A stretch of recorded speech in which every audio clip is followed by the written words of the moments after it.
Muito bonita aqui nesse texto, e eu gostaria de compartilhar com os irmãos. Lucas 24, 50 até o 53, diz assim: E levou-os fora até Betânia, e levantando as mãos os abençoou. E aconteceu que, abençoando-os ele, se apartou deles, e foi elevado ao céu, e adorando-o eles, tornaram com grande júbilo para Jerusalém, e estavam sempre no templo, louvando e bendizendo a Deus. Amém e amém. Aqui está um dos maiores eventos da vida de Jesus. Aliás, quando nós estudamos a vida de Jesus, nós estudamos na escola teológica, que nós temos alunos aqui do seminário, né? Nós estudamos uma matéria chamada de Cristologia, que é quando a gente estuda a pessoa de Jesus. E na Cristologia nós aprendemos que o estudo sobre Jesus, ele envolve fundamentalmente 4 coisas muito importantes que aconteceram com Jesus. Primeiro, a sua concepção virginal. Segundo, a sua morte na cruz do Calvário. Terceiro, a sua ressurreição gloriosa. Aleluia. E quarto, a sua ascensão poderosa aos céus. E aqui nós temos o momento da ascensão.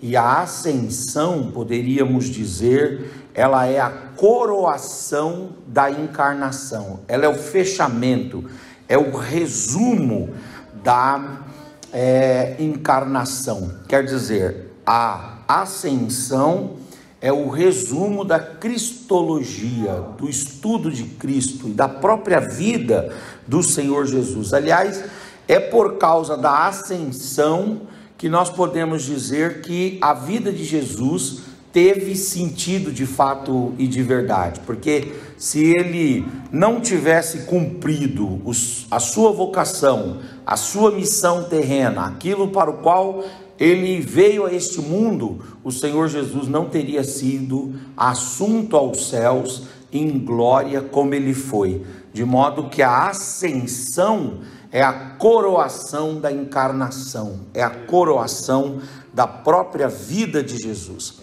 Nós diríamos o seguinte, que a ascensão, ela é a saída do Messias, é a saída do Cristo, é a saída de Jesus aqui deste mundo. E quando nós pensamos na ascensão de Jesus, nós temos que nos lembrar que a ascensão, que é a saída do Messias desse mundo, guarda algumas similaridades com a entrada do Messias no mundo. Então, quando eu vejo e leio sobre o momento que Jesus é assunto aos céus e se assenta à direita de Deus Pai, é ungido com o óleo da alegria, passa a ser o intercessor e único mediador entre Deus e os homens para todo sempre, e está lá aguardando o momento que o Pai lhe autorizará, parousia, para vir buscar a igreja e levar a igreja para estar para sempre com ele. Quando nós paramos para pensar nessa ascensão, nós já percebemos algumas similaridades, algumas comparações, alguma semelhança com a entrada. Quer dizer, a saída e a entrada guardam algumas semelhanças. Eu vou elencar aqui algumas semelhanças. Em primeiro lugar, Jesus escolheu um lugar simples para entrar e sair da história da humanidade. Quando Jesus entrou aqui na humanidade, no mundo, Jesus não entrou por lugares grandiosos, não entrou por lugares extraordinários, mas quando Jesus entrou pela pequena e simples cidade de Belém. E quando o Senhor Jesus saiu por esse texto aqui, o Senhor também saiu por uma pequena cidade, a cidade ou a aldeia de Betânia. Ele não entrou e não saiu por Cafarnaum, a capital da grande região do norte da Galileia. Ele não entrou e nem saiu por Jerusalém, a grande e imponente Jerusalém do primeiro século, que capitaneava toda a região da Judéia e o sul de Israel. Não, o Senhor Jesus, quando ele entrou por uma pequena cidade, a cidade de Belém. E quando ele saiu também numa pequena aldeia, a aldeia de Betânia. Atos 1:12 diz que o Senhor Jesus, ele se despediu dos discípulos no Monte das Oliveiras, mas ele se despediu dos discípulos no ponto do Monte das Oliveiras, que fica exatamente o caminho de um sábado até Jerusalém. Quer dizer que do lugar que Jesus se despediu até Jerusalém, dava mais ou menos uma distância de 40 quilômetros. Jesus, ele é assunto aos céus a partir do Monte das Oliveiras, mas o ponto do Monte das Oliveiras que Jesus sobe aos céus é exatamente a cidade ou a aldeia, o lugarejo de Betânia. Ele não entrou e não saiu pelo Monte Tabor, o Monte da Transfiguração. Ele não entrou e não saiu por lugares muito nobres, mas o Senhor escolheu lugares simples, modestos, para entrar, a pequena e Efrata, Belém. E quando ele foi sair, ele escolheu também a pequena aldeia de Betânia, para a partir dali ser assunto aos céus. Uma outra similaridade que há entre a entrada e a saída de Jesus é que quando Jesus ele foi entrar e sair da história, ele se cercou de pessoas simples. Na entrada, por exemplo, lá em Belém, o Senhor Jesus estava acompanhado, ou entrou acompanhado de José, o seu pai adotivo. E o seu pai era o quê? O seu pai era um carpinteiro, um fazedor de móveis. E ele não era um carpinteiro, dono de uma franquia de carpintarias, como alguns querem fazer crer. Ele era um carpinteiro simples, um marceneiro simples. O Senhor Jesus, ele nasce no meio de pessoas simples, como por exemplo a sua mamãe, sua genitora Maria. E a Bíblia não fala que Maria era uma mulher que tinha profissão. A Maria, muito provavelmente, se ela fosse qualificada hoje, ela seria qualificada como uma do lar, uma mulher simples. E o Senhor Jesus, quando entra também, ele entra no meio de pastores. E os pastores eram empregados braçais, eram servos que davam ali todo o vigor, a energia física, mental, emocional em favor das ovelhas dos seus senhores. Vejam que na entrada ele entra no meio de pessoas simples. É José o carpinteiro, é Maria a mulher do lar, são alguns pastores empregados que são privilegiados de acompanhar a sua entrada na história. E na saída também o Senhor Jesus, ele saiu acompanhado de pessoas simples. Se nós olharmos esse texto aqui, diz que ele saiu com aproximadamente 500 pessoas, 500 irmãos, 500 pessoas simples. Essas pessoas que seguiam Jesus eram quem? Eram pescadores. E não eram pescadores empreendedores, donos de iates, de barcos, de lanchas, de catamarãs.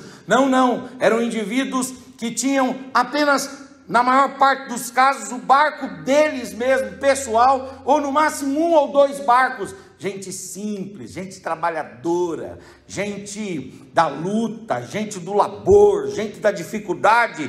São pescadores simples, são donas de casas, mulheres que cuidavam de seus maridos, de suas famílias, são trabalhadores rurais, gente que tinha as mãos marcadas pelo trabalho, são cuidadores, pessoas que estão ali trabalhando e na esfera e na camada mais baixa da sociedade. São estas pessoas que vão receber a graça, a dádiva e a bênção de estarem ali na pequena aldeia de Betânia, vendo o espetáculo da ascensão gloriosa do nosso Senhor.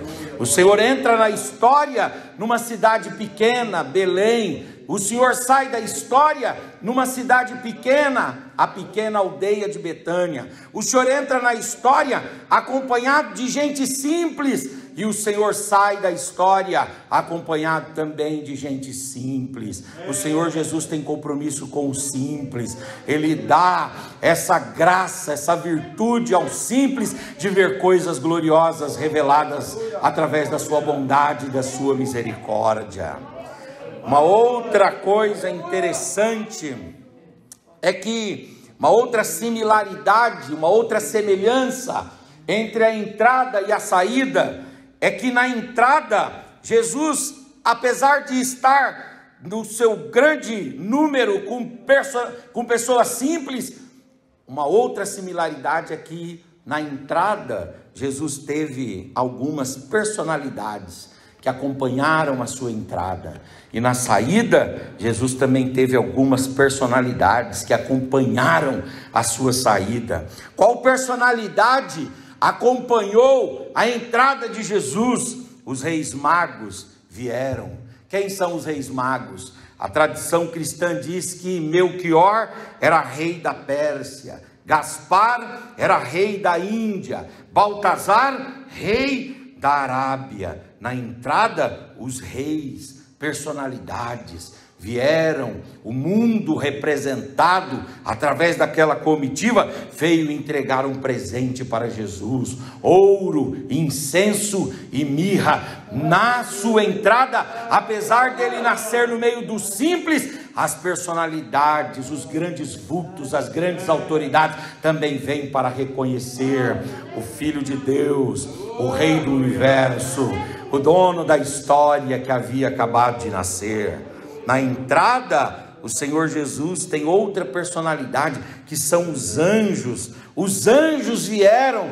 Fazia 400 anos que Deus não falava por voz angélica. Deus havia rompido o silêncio por voz angélica poucos dias antes do nascimento de Jesus, quando Deus manda um anjo falar com Zacarias e com Isabel, e quando Deus manda o mesmo anjo falar ali com Maria e com José. Mas no nascimento, os anjos, as personalidades angélicas, os seres alados, os seres gloriosos, poderosos, os céus entraram em festa, e Deus mandou uma comitiva angélica para vir e contemplar a entrada do seu Filho no mundo, e os anjos vieram.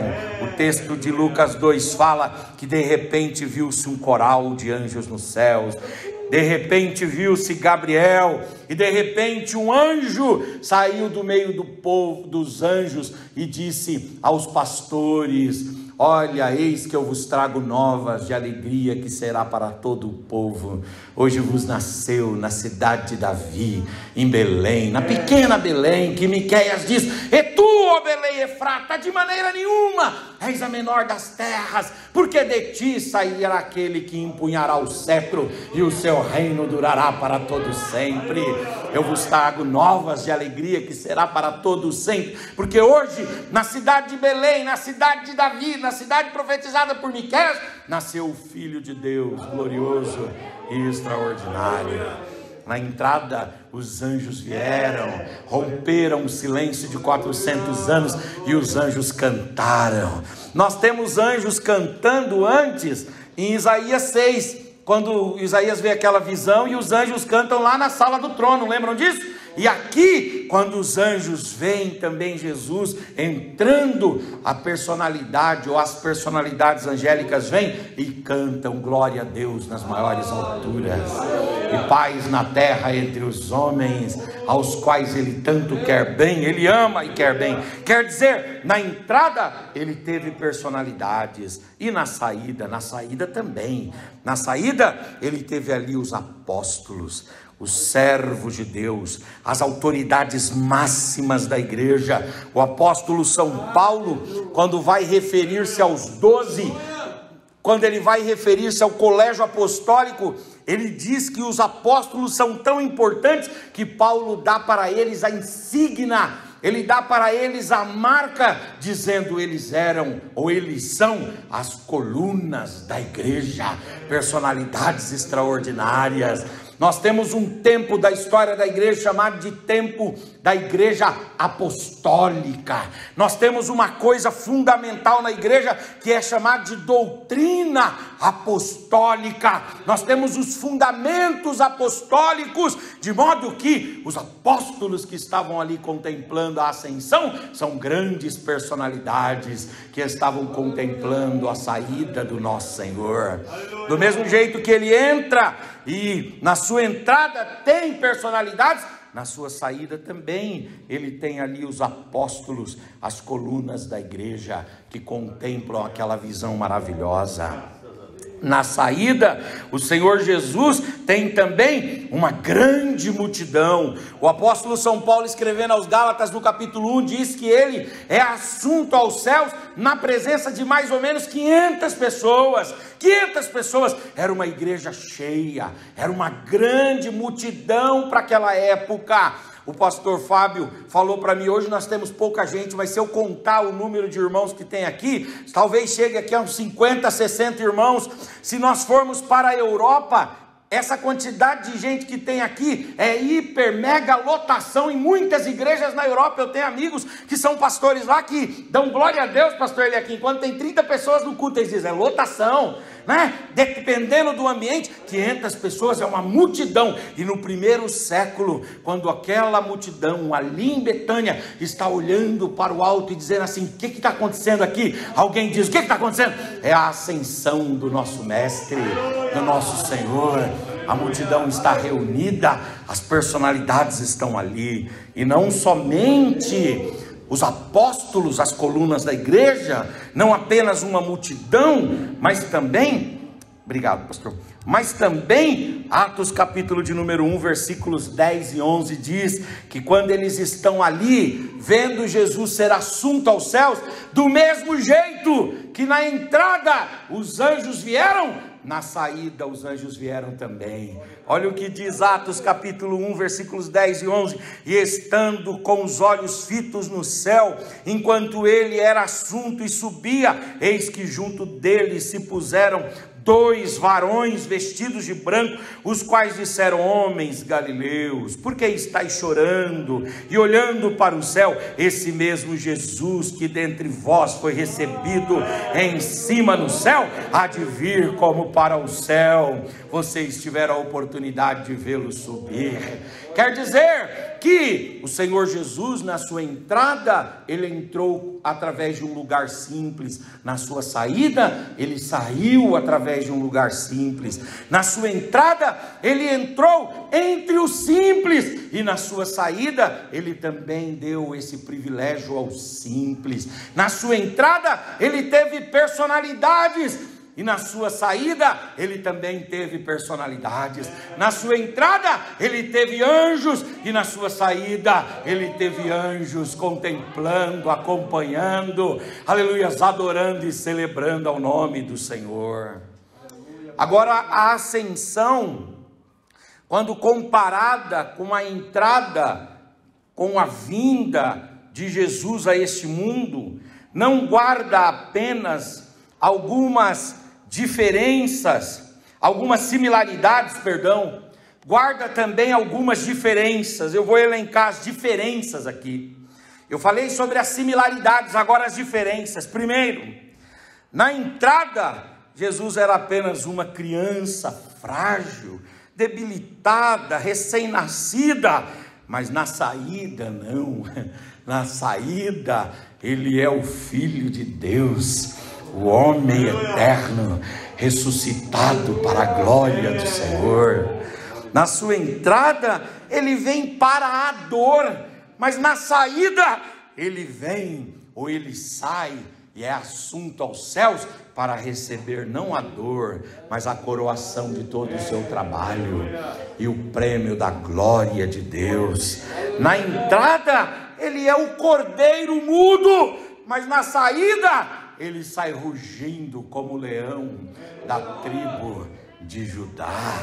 Na entrada ele é o filho da Virgem Maria, mas na saída ele é o supremo Filho do Deus Altíssimo, que é um com o Pai, tendo onipotência, onipresença, onisciência, toda a majestade e glória de Deus estão repousadas sobre ele, e ele, como Filho de Deus, é assunto aos céus. Na entrada ele vem para morrer e salvar, mas na saída ele sai para viver eternamente e para interceder por cada um de nós.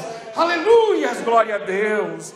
Na entrada ele vem pobre, miserável, ele vem fragilizado economicamente. Ele mesmo disse: as raposas têm os seus covis, as aves têm seus ninhos, mas o Filho do Homem não tem onde reclinar a cabeça. Ele mesmo disse: peçam emprestado uma sala para que eu faça a minha ceia. Ele mesmo morou de favor lá na casa de Pedro em Cafarnaum. Como homem, na entrada ele veio pobre, teve que fazer um milagre para pagar o imposto. Ele veio pobre, precisava de ofertas e de dízimos e de contribuições das pessoas que lhe sustentavam, mas na sua saída não. Na saída ele possui as riquezas de Deus. Ele é o dono do ouro, ele é o dono da prata, ele é o dono do céu, ele é o dono da terra, ele é o dono dos reinos, dos impérios, das dominações, dos tronos,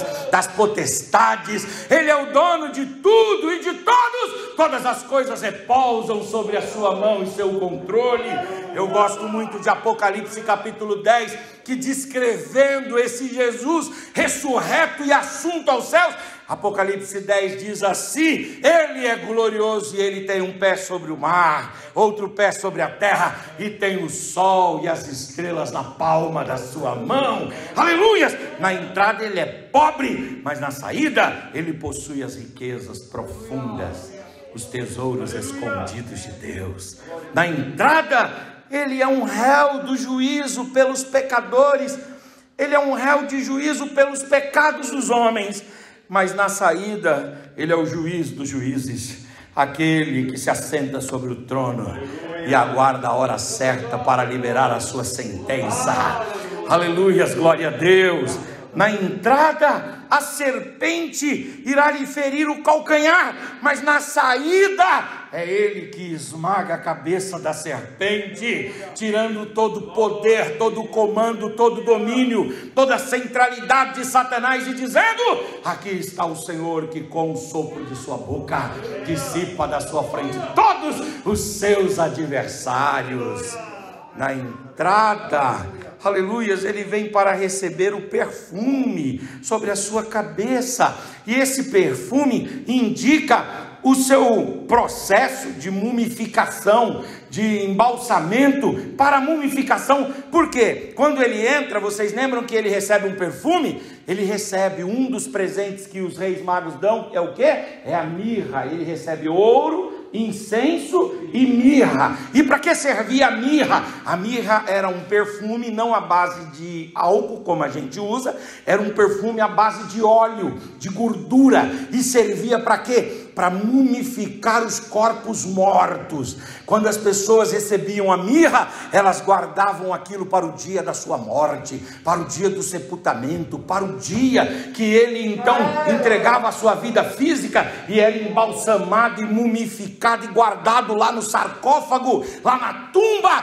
Quando ele entrou, ele recebeu o perfume sobre a sua cabeça, mas um perfume para a morte. Mas na sua saída, obrigado, o escritor aos Hebreus no capítulo 1 diz que ele então foi assunto aos céus. Uma nuvem ocultou Jesus dos discípulos.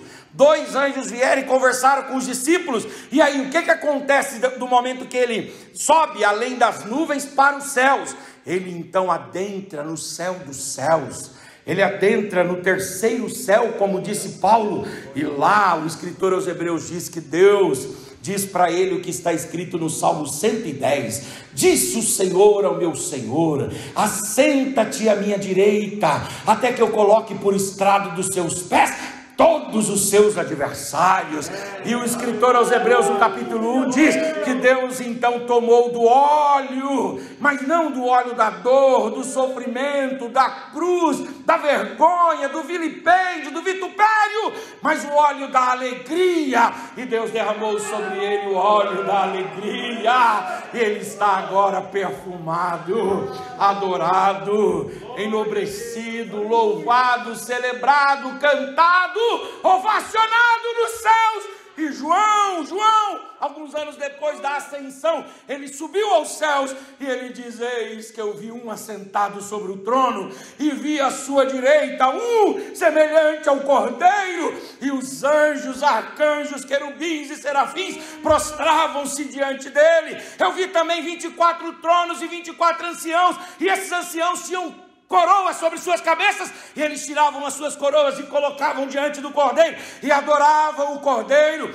E eu vi 4 seres gloriosos que dobravam os seus joelhos e cantavam ao cordeiro, dizendo: bendito, bendito é o cordeiro que foi morto, e com o seu sangue comprou para Deus homens de todos os povos, de todas as raças, de todas as tribos e de todas as nações. Aleluia. Mas Deus o ressuscitou. Labacandaramahai. Na sua entrada ele recebe o perfume da dor, mas na sua saída ele recebe o perfume da alegria, da honra e da glória. Se você ama Jesus, levante a sua mão, levante a sua face, por gentileza, levante a sua voz. Labacandaramai, choramahai, aleluias, aleluias.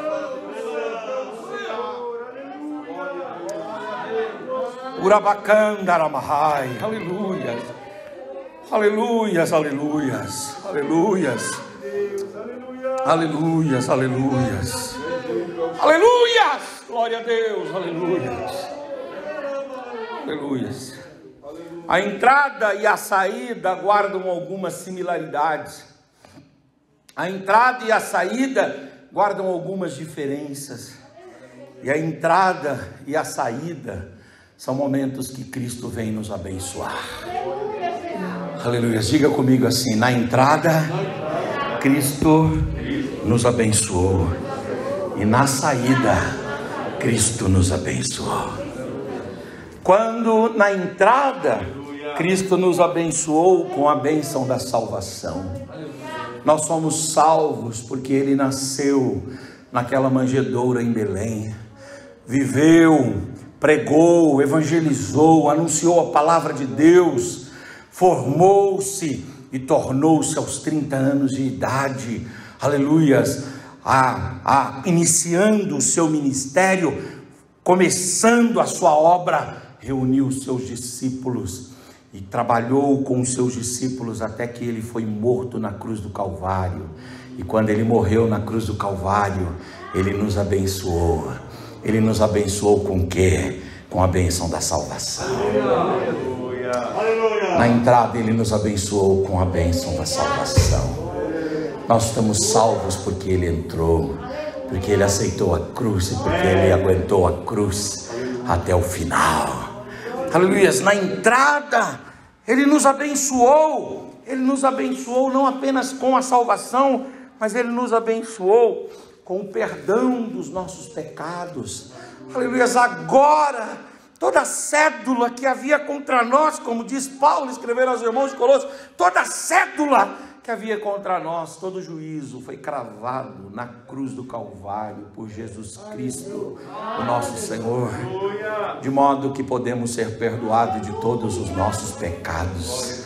E o apóstolo São Paulo diz, portanto, agora nenhuma condenação há para aqueles que estão em Cristo Jesus, o nosso Senhor. Na entrada Ele nos abençoou com a salvação, e na entrada Ele nos abençoou com o perdão.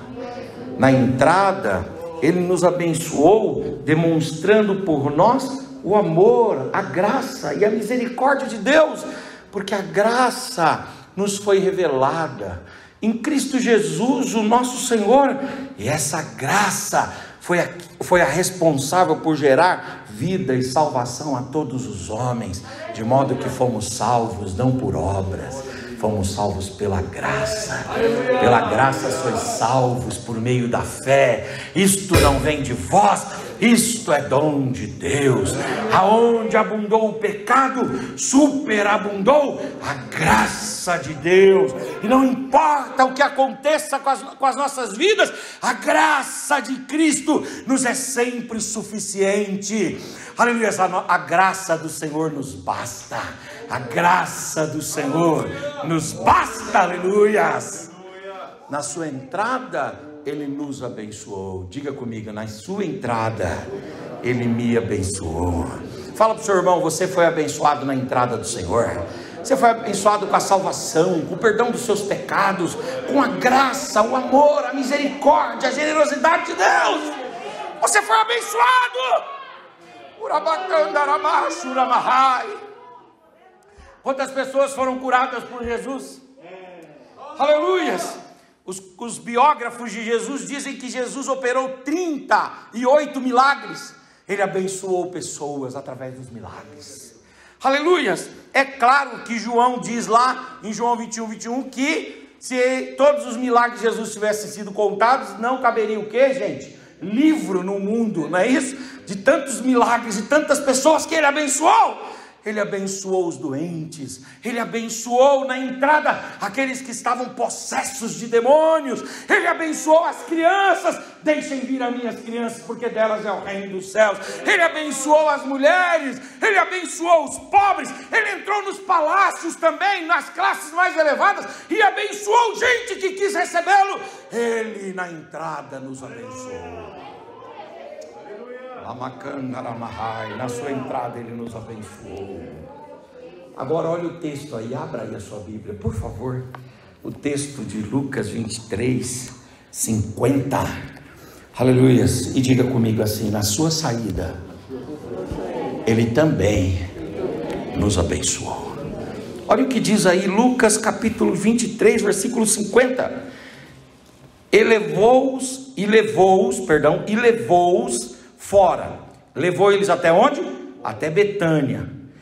E levantando, o que ele levantou sobre os discípulos? Ele levantando o que, irmãos? As mãos. Olha aí, ó, 23:50, vocês estão lendo? 23:50 de Lucas, diz assim, ó, e levou-os fora. Levou eles para onde? Para Betânia. Perdão, estou lendo 24, obrigado, querida irmã. 24:50, é isso. Lucas 24:50. E levou-os fora. Levou-os fora até onde? Até Betânia. E ali, quando ele chegou, o que ele fez? Ele levantou as mãos. Aleluias. E os abençoou. Que coisa maravilhosa essa imagem aqui, né? A despedida dele. Ele chama os discípulos e fala, estou indo embora. Mas vem cá. E ele levanta as mãos e abençoa.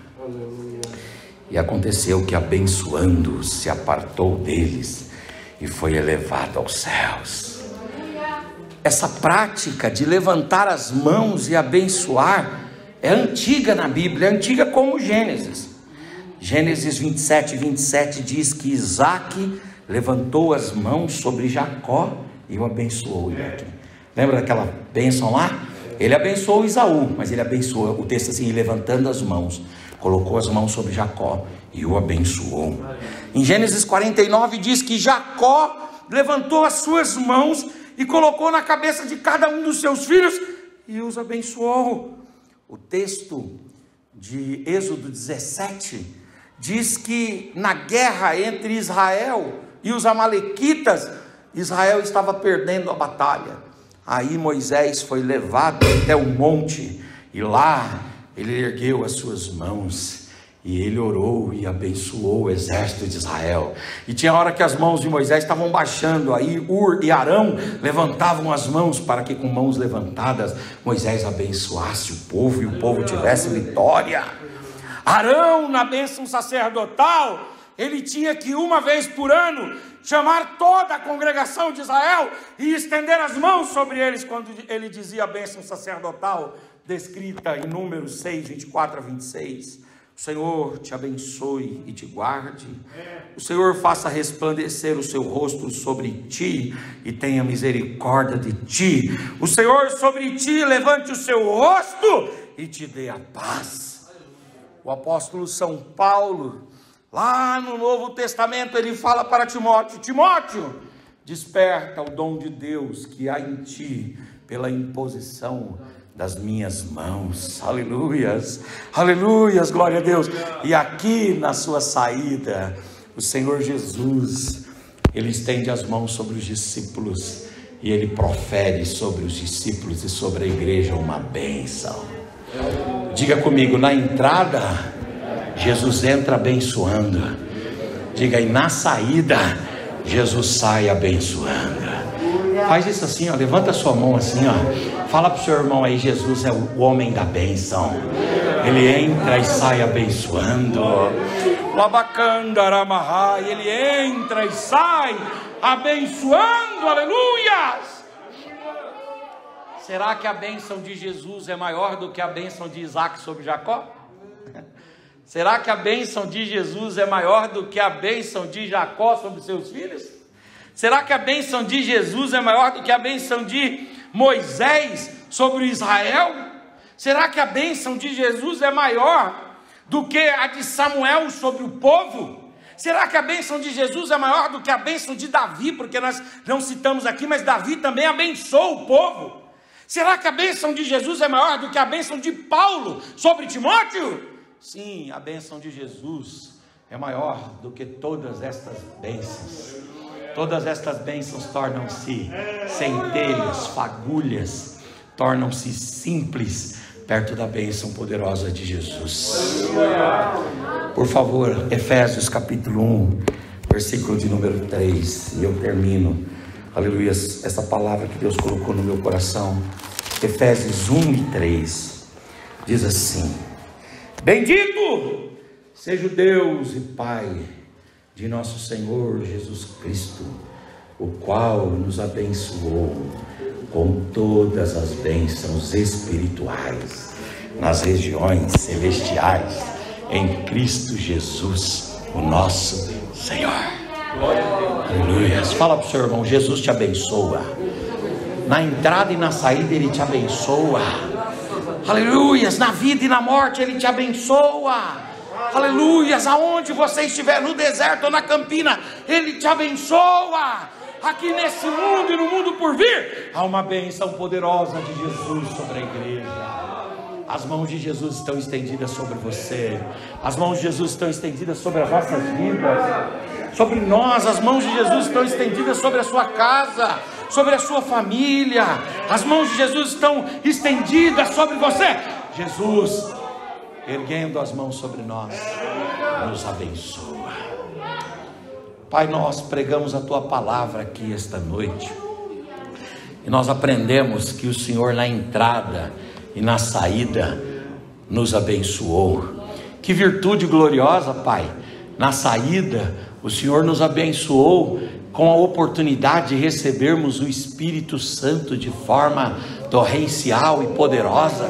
O Senhor nos abençoou com dons. A Tua palavra diz que desceu às partes mais baixas e levou cativo o cativeiro, e tendo subido aos céus, deu dons aos homens. Ah, meu Deus, o Senhor nos abençoou com a sua companhia maravilhosa. Nós nunca mais seremos chamados de solitários, porque o Senhor nos abençoou com a sua companhia. O Senhor nos abençoou com a esperança viva e gloriosa da vida por vir ao lado do Senhor. Na sua saída, o Senhor nos abençoou com bênçãos maravilhosas e indizíveis. E nós aqui, Pai, com medo das circunstâncias, com medo das dificuldades, nos faça crer, Pai, que o Senhor nos abençoou com todas as sortes de bênçãos espirituais nas regiões celestiais, em Cristo Jesus, o nosso Senhor.